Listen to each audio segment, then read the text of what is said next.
18,000 feet beneath the Philippine Sea, an autonomous underwater drone descended through absolute darkness and found something the United States Navy had spent decades trying to explain away. The wreck of the USS Indianapolis, the warship at the center of the most classified cargo mission in American naval history, was finally visible in forensic detail. What the cameras captured in that cargo bay has never been fully released to the public. And what the scans revealed about why this ship sank and why no one came looking for 4 days is more disturbing than anything the history books have ever admitted. On July 31, 1945, the USS Indianapolis arrived at Tinian Island in the Western Pacific and offloaded the most dangerous cargo ever transported by a single vessel in the history of the United States Navy. 12 days later, 2 Japanese cities ceased to exist. The connection between those two facts was classified for decades. The ship that made it possible was already at the bottom of the ocean before the bombs ever fell. The Indianapolis was a Portland-class heavy cruiser, 510 feet long, capable of carrying over 1,000 men. She had served with distinction throughout the Pacific War. She was the flagship of the Fifth Fleet, the personal vessel of Admiral Raymond Spruance during the Battle of Leyte Gulf. She was a warship with a decorated history, a crew that had seen the worst the Pacific could offer, and a captain who had earned the trust of everyone above him in the chain of command. Her captain was Charles Butler McVey III. He was a Navy man by inheritance and by conviction. His grandfather had been a naval officer. His father had risen to the rank of admiral. McVey had served his entire career in the shadow of that legacy, building his own record until the Indianapolis became his command. The men who served under him respected him. The Navy trusted him with missions it could not afford to fail. By the summer of 1945, the war in the Pacific had entered its most brutal phase. Island by island, Allied forces had pushed the Japanese back toward the home islands. Casualties on both sides had reached numbers that no one who planned the war had thought possible. In the desert of New Mexico, a project that had consumed 3 years, $2 billion, and the genius of an entire generation of physicists had finally produced something that its creators believed could end the war in a single stroke. The Indianapolis was chosen to carry the components of that weapon to the forward staging area in the Pacific. The mission was so sensitive that almost no one outside the highest levels of military command knew it was happening. The ship was loaded in secret at Mare Island Naval Shipyard in California. The cargo was unusual. A 15-foot wooden crate was lifted aboard and secured to the hangar deck. Alongside it, a large canister was welded directly to the floor of the captain's cabin. McVey was told what he was carrying in the broadest possible terms. He was told it could shorten the war. He was told to get it to Tinian as fast as possible and to tell no one. The Indianapolis departed San Francisco on July 16, 1945, and crossed the Pacific at maximum speed. She arrived at Tinian on July 26, delivered her cargo, and received orders to proceed to Leyte Gulf in the Philippines for crew training before the anticipated invasion of Japan. She departed Guam on July 28, headed southeast, and sailed into history. The wooden crate and the welded canister had contained the enriched uranium and the core components of Little Boy, the atomic bomb that would be dropped on Hiroshima on August 6, 1945. The Indianapolis had delivered the weapon that changed the world. Then she had sailed away, her mission complete, her fate sealed, and her crew completely unaware of what was about to find them in the dark water of the Philippine Sea. What the Indianapolis was carrying on the way to Tinian has been publicly acknowledged since the 1970s. What she may have been carrying on her return leg has never been fully disclosed.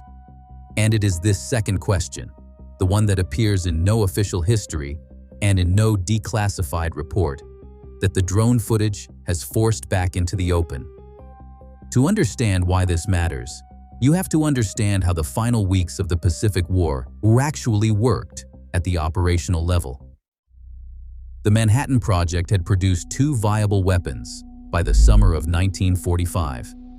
Little Boy, the uranium device delivered by the Indianapolis, and Fat Man, the plutonium device that would be dropped on Nagasaki 3 days after Hiroshima. Both bombs required components that were manufactured, assembled, and transported through a logistical chain so secret that most of the people involved in one part of it had no knowledge of the other parts. What the declassified record shows is that the Indianapolis delivered her primary cargo and then received routine orders to continue to Leyte. What the declassified record does not address is what, if anything, was loaded onto the ship at Tinian before she departed. Naval procedure in 1945 required that any vessel visiting a forward staging area of that sensitivity be processed through a receiving protocol.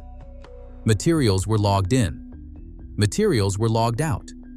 The logs for Tinian covering the period of the Indianapolis's visit were classified at the highest possible level. Some of those logs have never been released. The questions that serious historians have been asking for decades are straightforward. Did the Indianapolis take on any classified materials at Tinian before she sailed? Were any documents, components, or experimental devices transferred to her for transport back toward the American mainland? And if so, where are those materials now? The official Navy position has always been that the Indianapolis was carrying nothing of significance when she was struck. Routine personal effects, standard naval equipment, nothing that required disclosure. But the drone footage that has now mapped the wreck in 3 dimensions has revealed something in the forward cargo spaces that does not match the official manifest. Objects whose dimensions and configuration do not correspond to any standard naval equipment of the period. Objects that are still generating classification reviews at the Department of Defense, more than 78 years just 6 months after the ship went down. McVey himself was given sealed orders for the Leyte leg of the voyage. Those orders have never been fully declassified. His executive officer at the time later said in a 1968 interview that the captain had received a document pouch at Tinian that was not connected to the standard navigation orders. That interview was archived and largely forgotten. The drone footage has made people remember it. The Indianapolis sailed from Guam on July 28, 1945, with over 1,100 men aboard, with orders that were partly secret and with a cargo that may have been more than anyone officially acknowledged. She was not sailing alone in the sense that mattered. She was sailing through waters that Japanese submarines were still actively patrolling, and she was sailing without the escort that a ship of her size and her mission should never have been permitted to cross without. Shortly after midnight on July 30th, 1945, the Japanese submarine Y-58 found the Indianapolis on the surface. Commander Mochitsura Hashimoto had been patrolling the Philippine Sea for weeks without a significant contact. When his periscope broke the surface and found the silhouette of a large American warship moving without escort at moderate speed, he could not believe his luck. He ordered his crew to battle stations. He fired 6 Type 95 torpedoes. 2 of them hit. The first struck the bow, detonating the forward magazine and blowing the entire front section of the ship apart. The second hit amidships near the fuel tanks. The explosions were catastrophic. The Indianapolis began sinking immediately, listing severely to starboard, her bow already gone, water pouring into the forward sections faster than any pump could address. She went down in 12 minutes. 12 minutes. For a ship 510 feet long, carrying 1,196 men, 12 minutes is not a sinking. It is an erasure. There was no time to launch lifeboats in any organized way. There was no time to transmit a complete distress signal. Men were thrown from their bunks into flooding compartments, into burning fuel on the water, into darkness and chaos and a Philippine Sea that offered no mercy. Approximately 900 men made it into the water. They had life jackets. Some had rafts. They had the darkness, and they had each other and nothing else. What happened in the hours immediately following the sinking is where the story begins to implicate that not Japanese torpedoes, but American negligence. at a level that the Navy spent decades trying to minimize. The Indianapolis had sent a distress signal. 3 separate stations received it. Not one of them acted on it. One commanding officer later testified that he assumed the signal was a Japanese trap. Another said he was intoxicated when the message arrived. A 3rd station received the signal and filed it without action because standing orders suggested that ships sometimes sent false distress calls to lure enemy vessels into range. 3 failures, 900 men in the water. The Indianapolis was not reported overdue when she failed to arrive at Leyte Gulf. The officer responsible for tracking ship arrivals later testified that he assumed the ship had been diverted or that her orders had been changed. Standard procedure required that any vessel failing to arrive on schedule trigger an immediate inquiry. That procedure was not followed. It was not followed the next day either, or the day after that. The Indianapolis sat on the bottom of the Philippine Sea for 4 days before anyone realized she was missing. By then, of the 900 men who had made it into the water, only 317 were still alive. What those men survived and what those men watched happen to each other remains the most harrowing story in the history of the United States Navy. The Philippine Sea in late July is warm, clear, and inhabited by oceanic white-tip sharks, in numbers that no one bothered to document until after the Indianapolis disaster made the question impossible to ignore. Oceanic white-tips are deep water sharks, patient and persistent, the kind of animal that follows ships for days, waiting for refuse to hit the water. When the Indianapolis went down and 900 men entered the sea, the sharks were there within hours. The survivors who lived to testify described the attacks with a uniformity that made the accounts impossible to dismiss. The sharks came at night, mostly, circling the edges of the groups, occasionally cutting through them. Men in life jackets were taken. Men who had lost their life jackets and were treading water were taken. Men who were already dead were torn apart in the water around survivors who could do nothing but watch and wait and try to stay awake. Dehydration became the second enemy within 24 hours. The Philippine Sea is salt water. Men who drank it went mad. Survivor accounts describe fellow sailors becoming delusional, attacking their friends, ripping off their own life jackets, and swimming downward toward imagined ships they believed they could see below the surface. Officers fought to maintain discipline and lost that fight within the first day. Hypothermia was the 3rd enemy, slower but just as certain. The water temperature was warm enough to prevent the kind of rapid death that took the Titanic survivors in the North Atlantic. But 4 days is 4 days. The human body has limits that warm water can only delay, not prevent.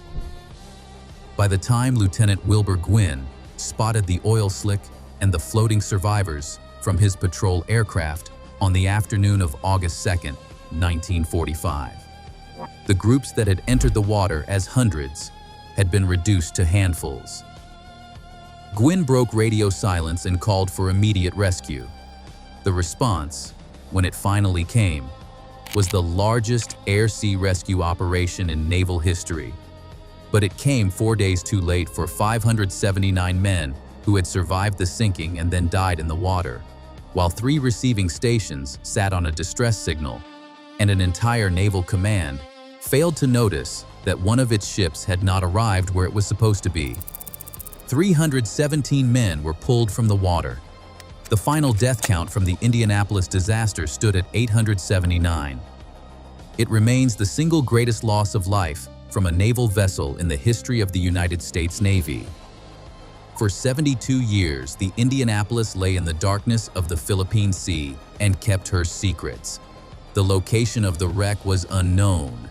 Survivors had recorded the approximate coordinates of the sinking, but the Philippine Sea is deep and its floor is complex, cut through with underwater ridges and trenches that confound sonar readings and defeat the kind of systematic search that found the Titanic in relatively shallow North Atlantic waters.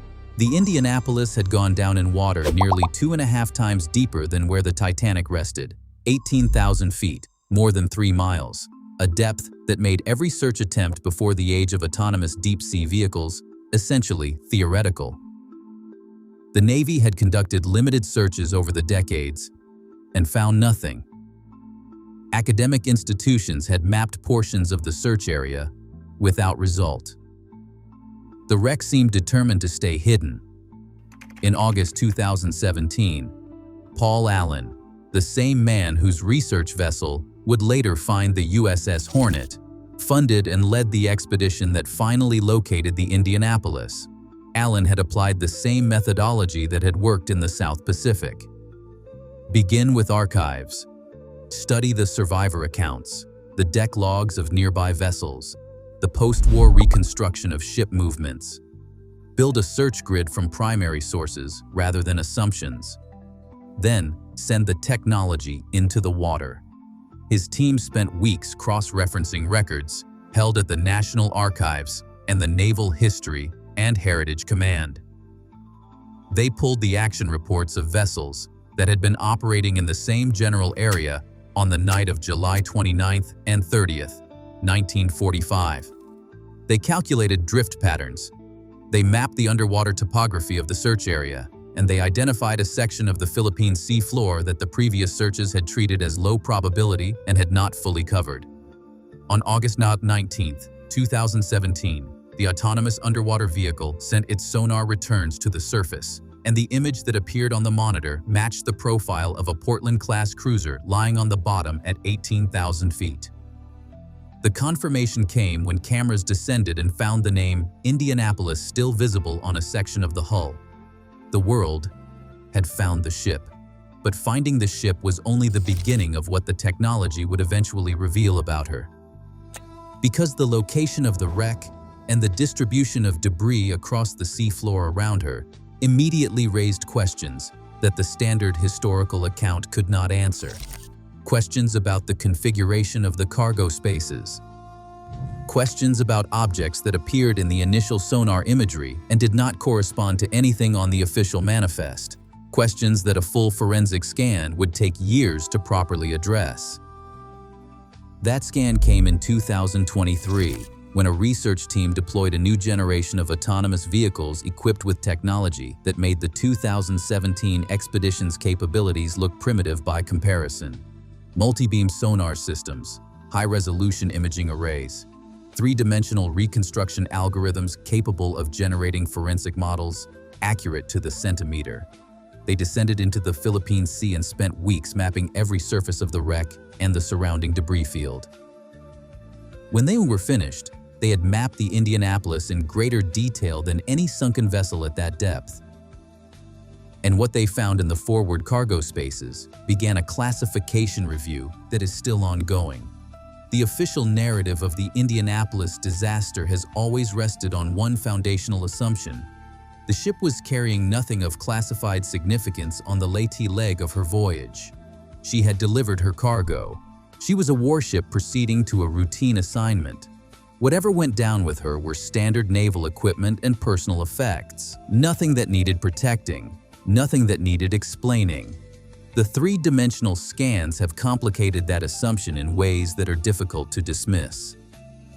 The forward cargo spaces of the Indianapolis, the areas located beneath the main deck forward of the bridge, show objects whose dimensions and configuration have generated the Department of Defense classification review now underway. The objects are not consistent with the standard equipment inventory for a Portland-class cruiser of that period. Their geometry is precise in a way that suggests manufactured components rather than loose naval stores. Their arrangement within the cargo space suggests deliberate placement rather than routine stowage. The researchers who conducted the 2023 survey have been careful with their public statements. They have not claimed to know what the objects are. They have documented the anomalies, submitted the imagery to the appropriate authorities, and reported that certain portions of their findings are currently under classification review. What they have said publicly is that the configuration of the forward cargo spaces does not match any standard loading pattern for a vessel in that class on that type of mission. Naval historians who have reviewed the available information have pointed to a specific set of documented facts that take on different meaning in light of the cargo anomalies.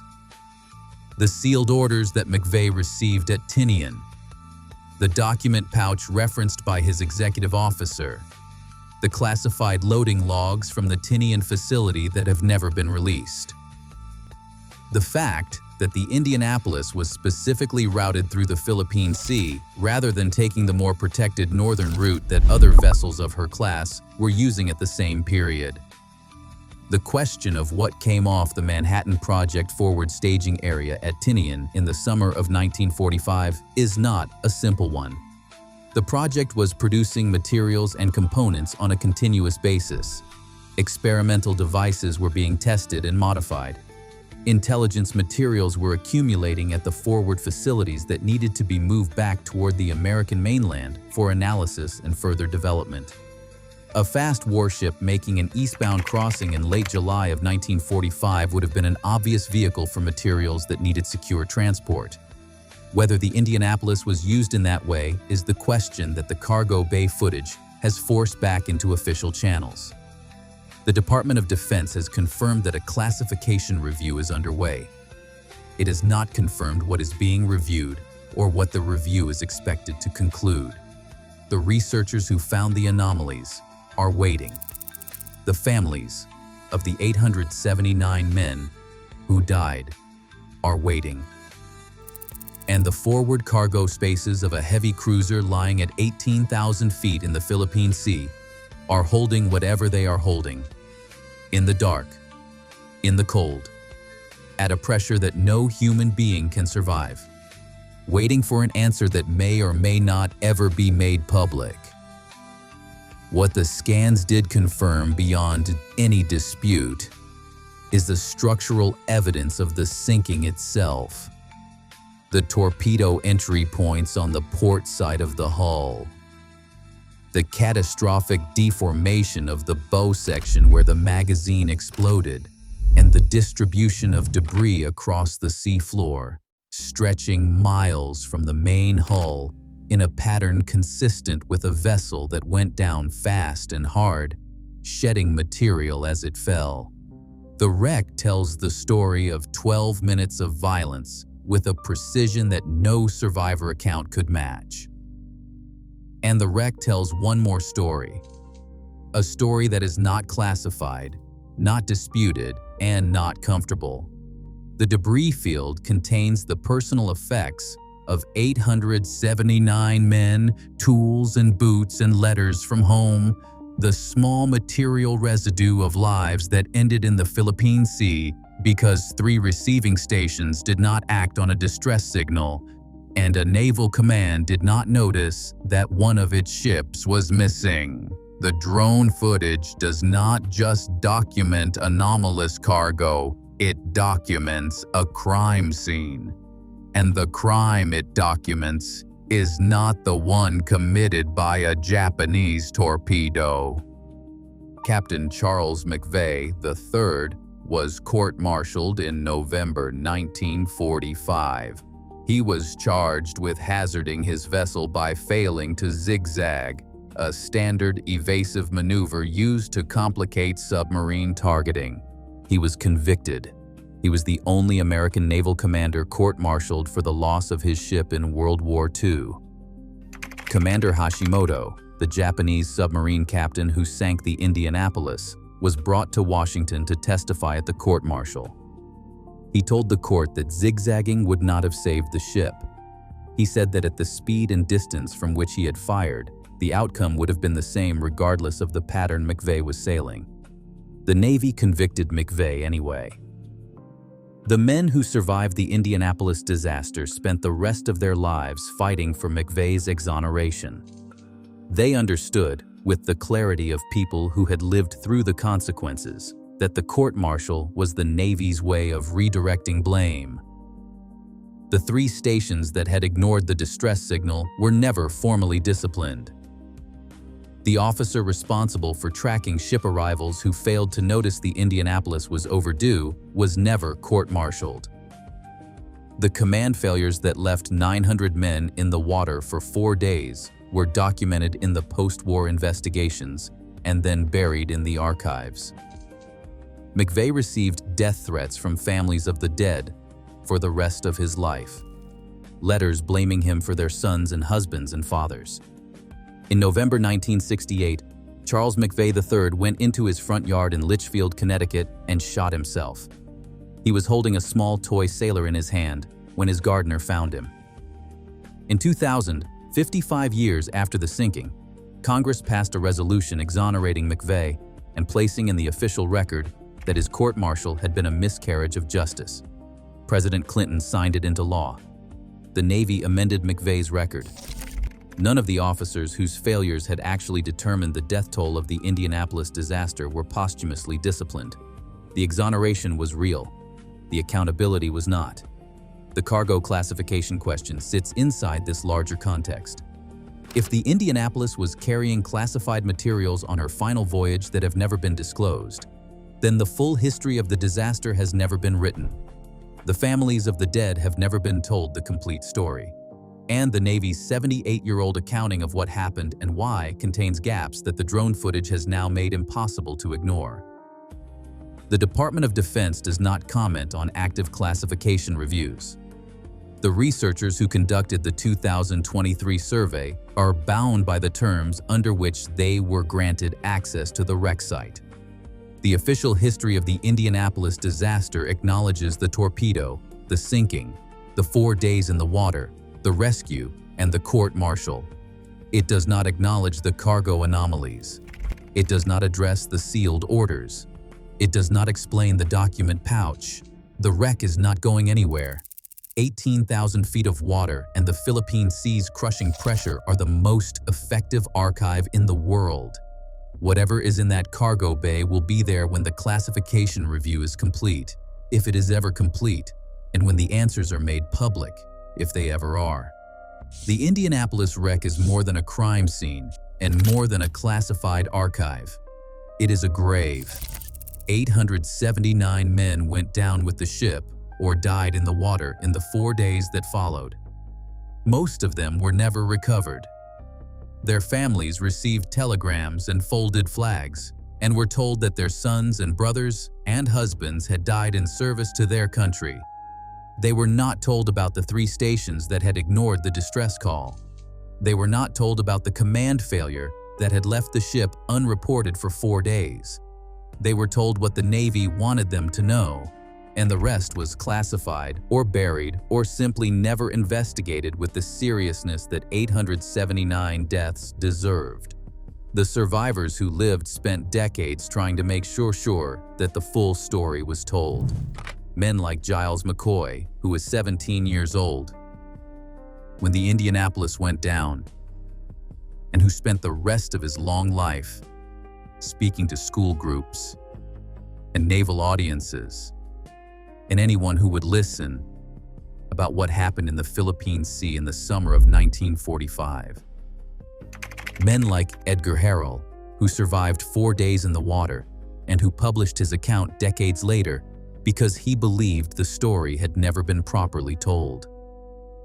Men who understood that the history they had lived through was being managed in ways that protected institutions rather than honoring the dead.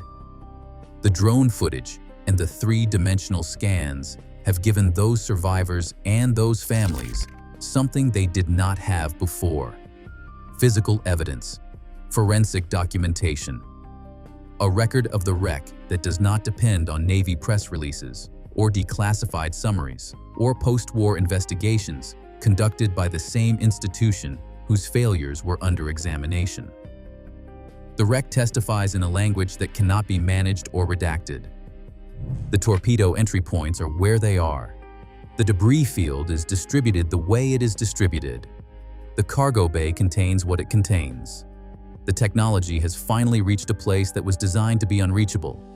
18,000 feet was supposed to be sufficient protection. The depth of the Philippine Sea was supposed to be the final answer to any uncomfortable question about what went down with the Indianapolis on the night of July 29, 1945. It was not sufficient. The autonomous vehicles went down anyway.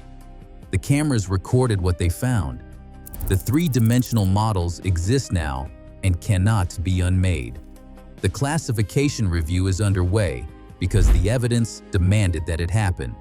And somewhere, in the Department of Defense, people who know what was on that manifest are looking at drone footage of a cargo bay at 18,000 feet and deciding how much of what the wreck has waited 78 years to reveal is something the world is finally allowed to know.